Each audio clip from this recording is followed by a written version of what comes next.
Guys, do I think today could be a big time deal for this distributed ledger technology space and of course XRP. Right now, probably as I'm recording this video, Jerome Powell is out there delivering a speech. Now, the deal is this: a lot of folks out there are believing that he is going to, lower that interest rate. Now, you got guys out there saying, hey, it could be like, 25 basis points, maybe, maybe it's going to be 50 basis points. And there's a few outliers saying, hey, it could be 100.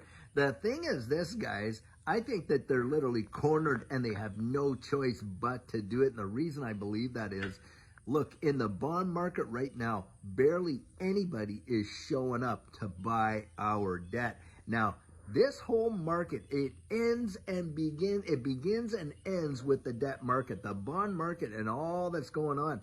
And what we're watching with the DXY right now, the pressure that it's under, truly crazy. And I believe that this whole deal of, like you had the European, now I believe he's delivering this speech over there at the ECB, but needless to say, they have had, 8 consecutive drops of 25 basis points over the last, little while here, and we have done none. Now, you got folks saying, okay, this is a big-time war between Trump and Powell, and it's gone through, boy, oh boy, the stuff that is happening in this distributed ledger technology space is truly phenomenal. We are watching the ending of this whole Ripple case, of course, and right now rumors are blowing up the interwebs like crazy about a BlackRock ETF, and they are actually putting some pressure on the SEC.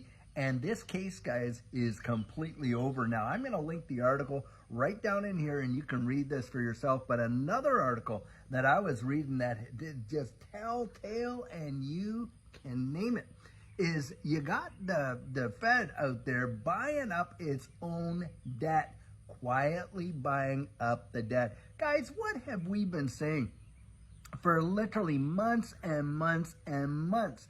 Is that, yeah, you got the whole system, the government buying its own debt. Why? Because no one is showing up for the auction. That's why. And that should tell you like some big time stuff. I mean, when you think that you've got all these bonds out there, no one's out going and buying all the older bonds. They're not out there doing that, guys, and replace them, because the newer bonds, of course, have higher rates of interest right now. And they want to actually turn the whole thing down, and they want to get this, reduction in the interest rate.